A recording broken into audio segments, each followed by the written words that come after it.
Hello and welcome to this edition of the Alaska Report.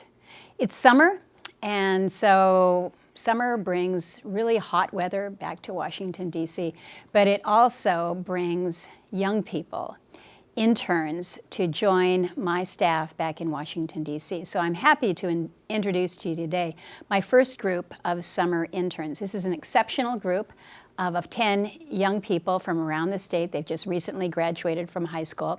They've spent the last month assisting in my office here in DC. Each intern has had the opportunity to attend different proceedings here in the Senate. They've shadowed me throughout the day. They've helped my staff on issues that are important to all Alaskans. And hopefully they've learned a little bit about the inner workings of our nation's capital. They've also had the opportunity to get out and explore Washington, D.C., just see all that it has to offer. So we've got a very strong group of dedicated young professionals who are looking to make the next step in their lives. And as I do every summer, I invite these great young Alaskans to sit with me for a half an hour, introduce themselves to Alaska, and an opportunity for them to ask me questions. They've been following me now for a month or so and have formed some ideas and opinions on their own. I might just ask each of you, as you introduce yourself and ask a question of me, I'm going to throw one back at you and just say, if you had to describe your intern session this June in a sentence or less, just a few words, how would you do that? So, Tony, why don't we begin with you? Well, hello. My name is Tony Spanos. I'm from Eagle River, Alaska. I guess to begin, if I could describe this internship in 3 words or less, to me, it would be an invaluable confidence booster. To wrap it up. Great. I would like to begin, however, by saying thank you on behalf of all of us interns. I speak for everyone here when I say that the experience you've offered us has been invaluable, and the hospitality you've extended is, I'm sure, unparalleled in Congress. So our appreciation is deep and sincere, and again, thank you. Thank you. As for my question, I would like to know, as someone who presents to the public often, what advice would you give to someone who's interested in becoming a better public speaker? You use the terms confidence building, that this internship has given you a level of confidence. I think one thing that allows you to be a better public speaker is when you speak with a level of confidence because you know your subject matter material. It can be kind of tough if you're talking about something that you really don't know. You'll find yourself with a lot more pauses and ums and just kind of wandering thoughts. Studying the material that you want to present, I think, allows you to be a better public speaker. You have seen me come into the office in the morning with my funny little backpack filled with homework, or you've seen me go out at the end of the day with my backpack stuffed full of homework. And that's not just on my back to get a little bit of a workout. It is the reading that I do every evening so that I'm better informed, whether it is in crafting a specific message on an issue, whether it is preparation for a speech or a hearing, that we want to convey issues that are of importance to Alaska. So it takes time to be better prepared, but I think that helps you in being able to articulate your views and opinions in a way that others have confidence in you. I think you're doing just fine, Tony.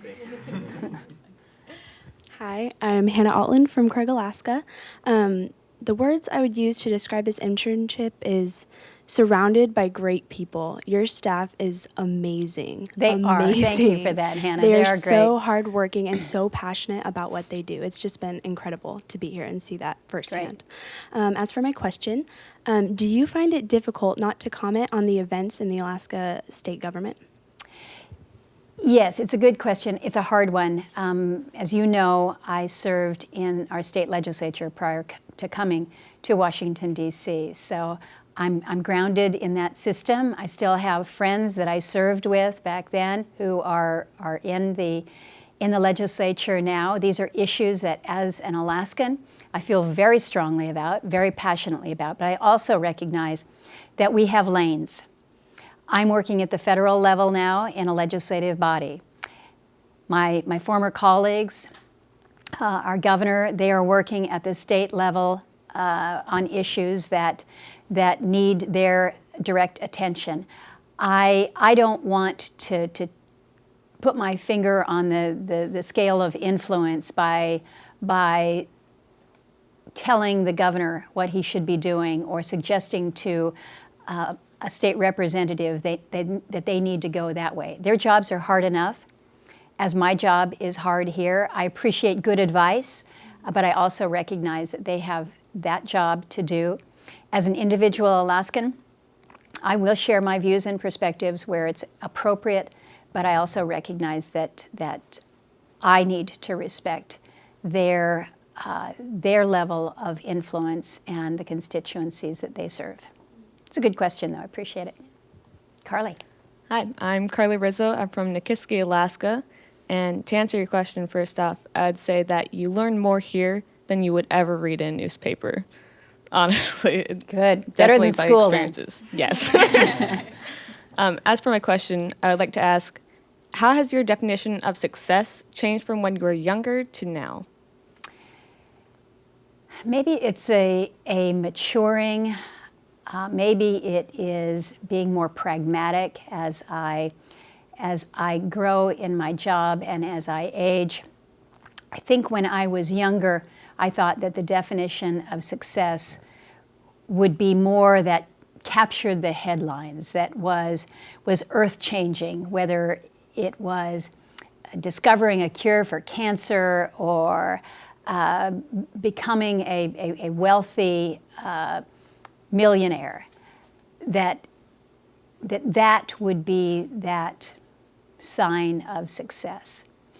I am far more confident in my views of success and what it means for me when I look to what I qualify as personal success, which is happiness in my life, a happy family, good health.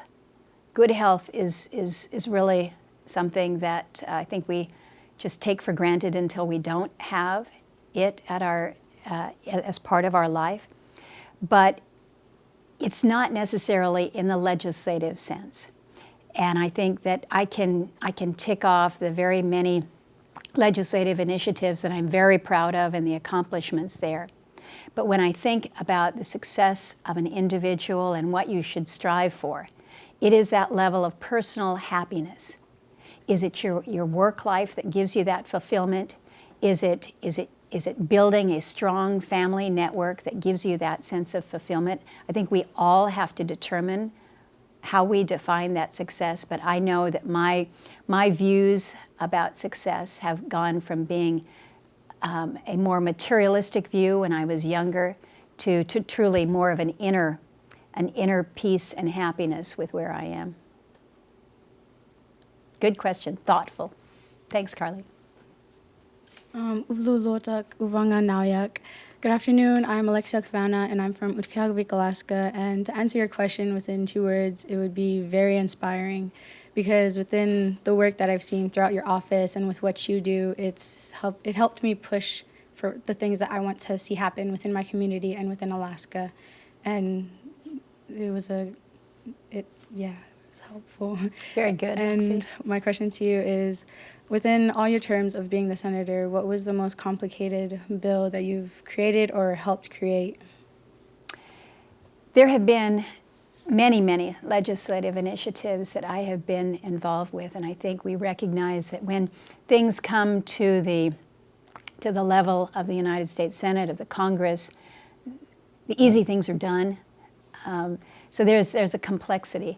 I would say that probably the most complicated one in terms of putting it together was the most recent bill that we passed. We called it the Lands Package, but it was a compilation of land and water and conservation measures that we had been working on within the Energy Committee for years. And many of these issues were very local. For instance, up in your area in Utqiagvik, there was a matter that involved a land exchange to allow for extraction of gravel so that you can make runways or pads for buildings or what the like. Doesn't sound like a very big thing. It doesn't sound like it should be something that would require an act of Congress. But when you deal with lands matters and water matters, it can be very technical and very complicated. So the level of work that went into all of these measures was pretty extensive. And then what we had to do was tie up a big package of them, because that little measure that we worked on for Utqiagvik, for UIC, was not significant enough for the whole entire chamber to take up and consider and say, oh gosh, do they need a little bit more over here, a little bit less over there? That doesn't happen. The way that it happens is you package these measures. So 164 different bills that we worked to put together. So a lot of balancing of different interests from Republicans and Democrats, from rural areas and urban areas, conservation matters, development issues. So it was a real exercise in trying to find balance of interests.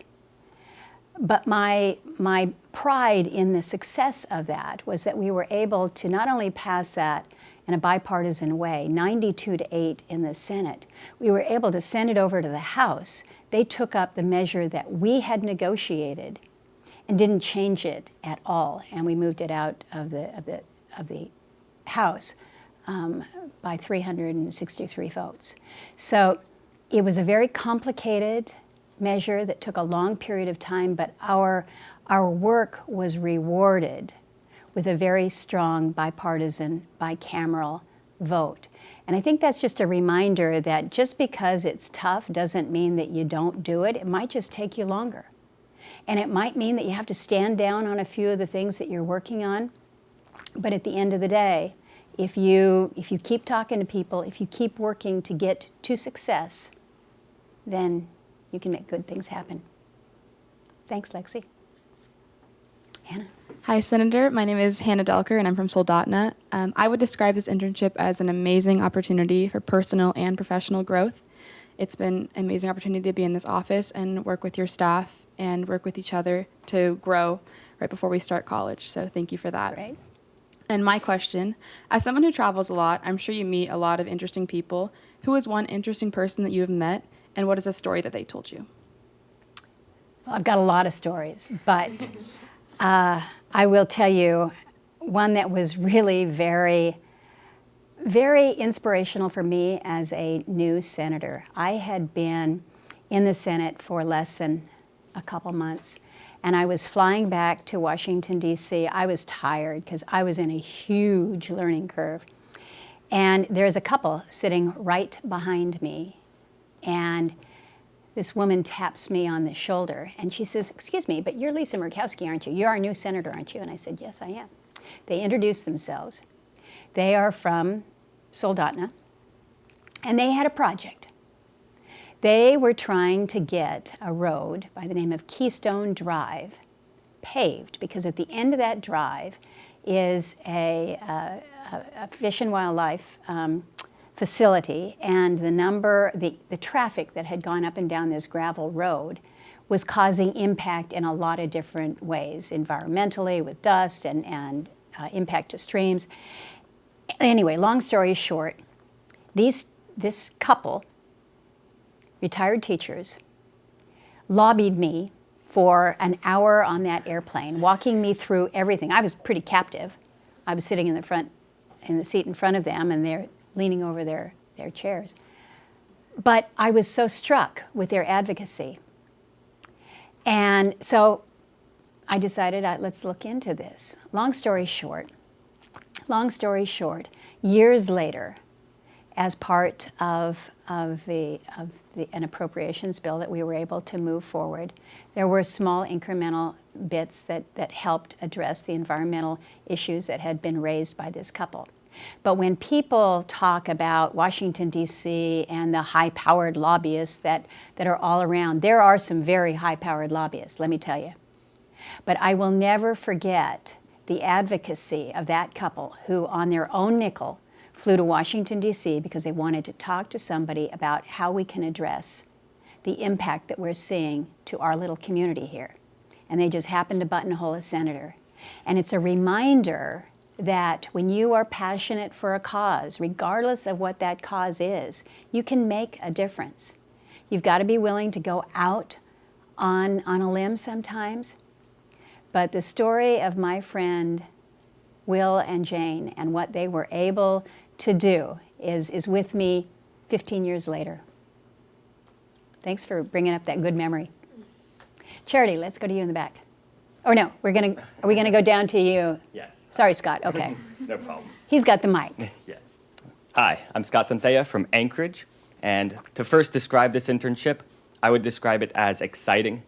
I know not only for myself, but my fellow interns, we are all now very excited for our own futures and also the future of this nation, just moving forward. Great. And as for my question, I'd have to ask, having seen the high recidivism rate, especially within the Alaskan court system, what are some proposed solutions to our currently broken justice system?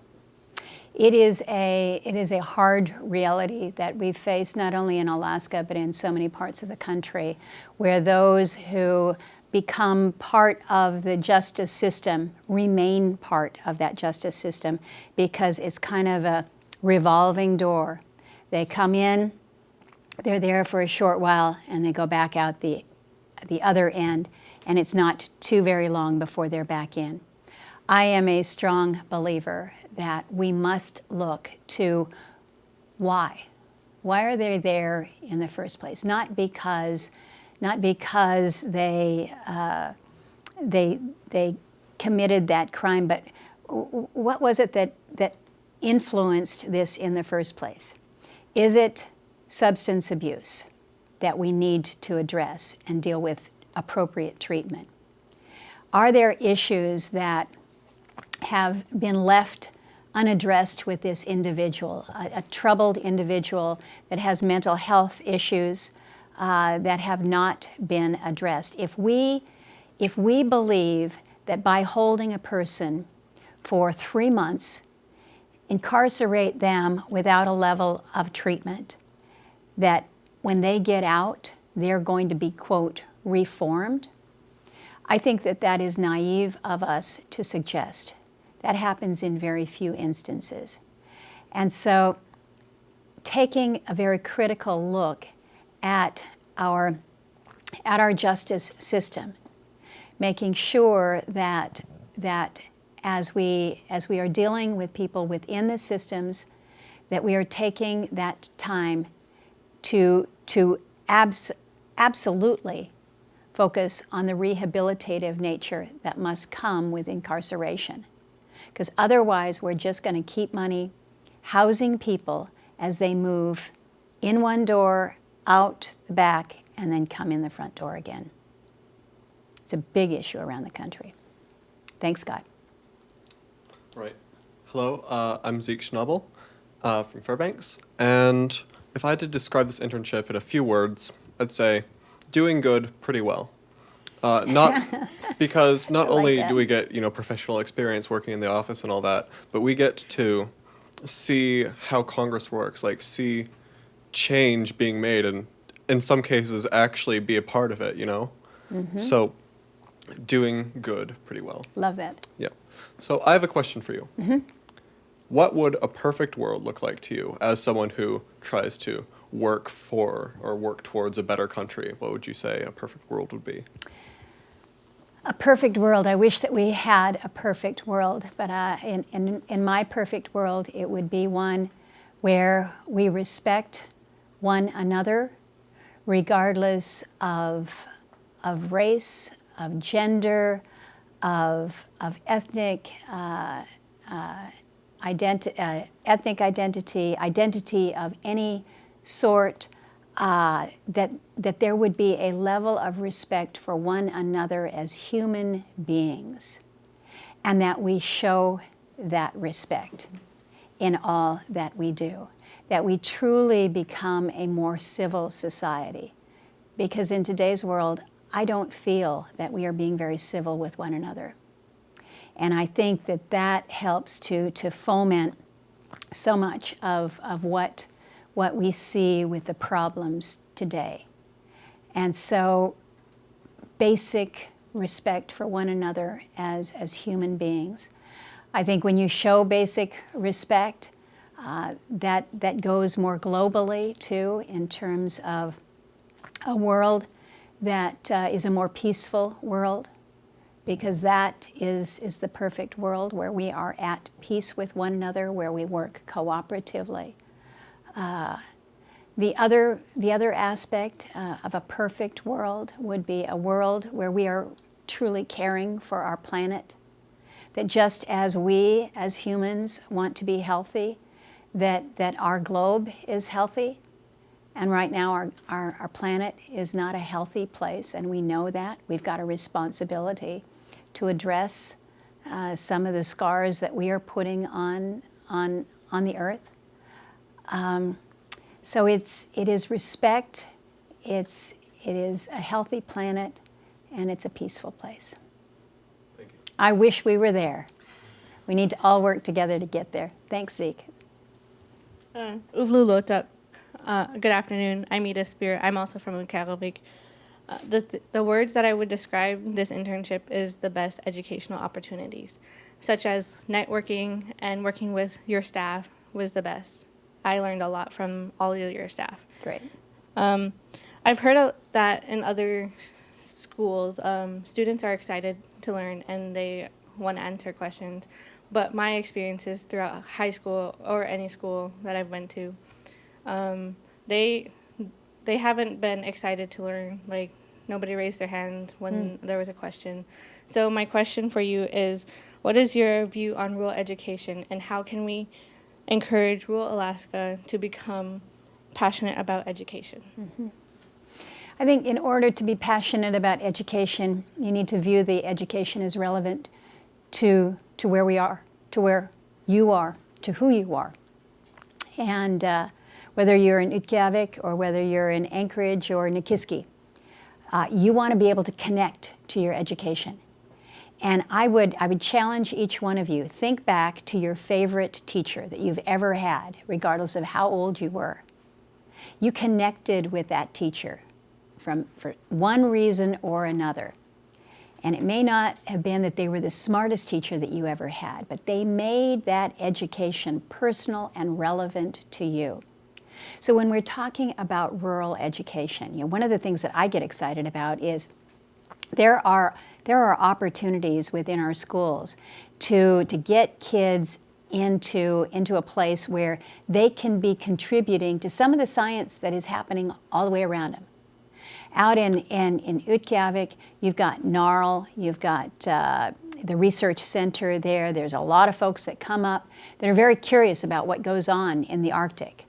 And they're up there, they're gathering data, they're measuring snow, they're taking temperatures, they're recording things. They're working with drones. Why can't the young people also participate in that?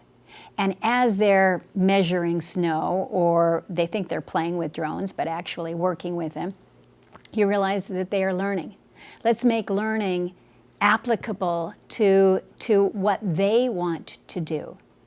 If you don't necessarily think that college is going to be your next step or your future, we need to make sure that young people feel that they're being prepared for the world that they will be part of. So if you're living in a small rural village and the person that is most valued in that community is he or she who can do small engine repair, so they can fix the four-wheelers, so they can fix the snow machines, why wouldn't we be working to expose you to that within school, to make sure that you've got those skills that are going to be relevant to where you are? So I get excited about education in all spaces. Let's make it culturally relevant. I'm a big advocate of exposing young people to languages, most certainly our native languages and the immersion schools. I am a big supporter in making sure that it's not just about math and science and the STEM, but also it's about that other area that rounds us out, the art and the music, makes us whole people. So it's how we connect. And whether you're in rural Alaska or in downtown Anchorage, we've got to be connecting with our students. Thanks, Edith. Hi, my name is Nicole Zellner from Anchorage, and to sum this internship up, I would say it has been a wild ride full of inspiration and excitement working on Capitol Hill and in the office. And my question for you, Senator, is how has your life changed since you become a U.S. Senator for the great state of Alaska? My life has changed dramatically because it is one where there's really no anonymity. Used to be that you'd walk in a store, you'd go through an airport, and you're just kind of free to daydream or whatever. For better or for worse, people know me. I'm a very approachable person, or I like to think I'm very approachable, and so they want to talk to me in the airports or at the grocery stores. My kids have learned, don't ever send mom to the grocery store to get milk because she'll be in there for an hour, which is a true story. But I'm not complaining about that. It is a change. It has certainly changed just how I have to carve out my time to make sure that I do allow a little bit of personal space for myself, whether it's just walking to work or trying to get a little bit of exercise, being out on my bike. But it has taken an inordinate amount of what I would have called my personal time. It has been a sacrifice for my family. My boys did not have my time as much as they would have liked, and I would have liked, and my husband as well. And those are sacrifices that, as public servants, we sign on to. But that is the hardest part of it, and that is a very, very real part of the reality of a day in the life of a senator or a public servant. Thanks, Nicole. All right, now we'll come back to Charity. Hello, my name is Charity Ropati, and I'm from Anchorage, Alaska. And if I could describe my internship experience in one word, it's inspiring and empowering. And as a Native youth, seeing issues that affect my people being prioritized and being in the room where it's happening, such as the Savannahs Act and sitting on the Indian Affairs Committee, is something that I've never experienced, and I can't thank you enough for the work that you do to help my people and for the advocacy that you do. And for my question, what events instigated your interest in addressing the missing and murdered Indigenous women crisis? The issue of missing and murdered of our Indigenous women is one that we have known about for some time, but our reality is we didn't know how much we didn't know, because we really haven't been able to track data and understand. What we do know, though, is that it is a significant issue and a problem, not only for us in this country, but in North America. Canada is also experiencing significant numbers of their Indigenous women and children who are gone missing or murdered. And the statistics are statistics that we can't deny. In fact, we know them to be likely much larger than they already are. I began working on this from a legislative perspective several years ago when my friend, the former senator from North Dakota, Heidi Heitkamp, drafted a bill that was in response to the death of a young woman from North Dakota, 22 years old, who was pregnant and was murdered, brutally murdered, and had gone missing for a period of time. And we came together in an effort and in a response to shine a light on what we know to be a crisis. And crisis is a pretty strong word, but when you look at the numbers and realize that a Native woman in certain parts of the country is 3 to 4 times more likely to go missing and be murdered than a non-Native woman, we have to pay attention to that. So we have made good progress. We are advancing multiple measures now in the Senate and working with our colleagues on the House side to advance it as well. But it's more than just shining a spotlight on it. it has to result in true and meaningful coordinated action. So we're starting to make a difference, but it unfortunately has come too late for some families, and our obligation is to work to address it rapidly. So thank you for that. So thank you. To our audience, you can see why I get so enthused every time I have an opportunity to introduce these young people to our state. The questions that you asked, your observations, are really very compelling. And for those who would question whether or not Alaskans are doing right by our education system and the products from our schools, all I say is, come join me with the young people that are part of our intern program. So I thank you for your willingness to be with us at this juncture of your summer. But you know that I wish you all the best of luck as you go out into the world to do good things. For those of you who have watched us with this episode of the Alaska Report, I hope that you too appreciate the great opportunities that we have with our great young Alaskans. Thank you, and we'll see you on the next edition of the Alaska Report.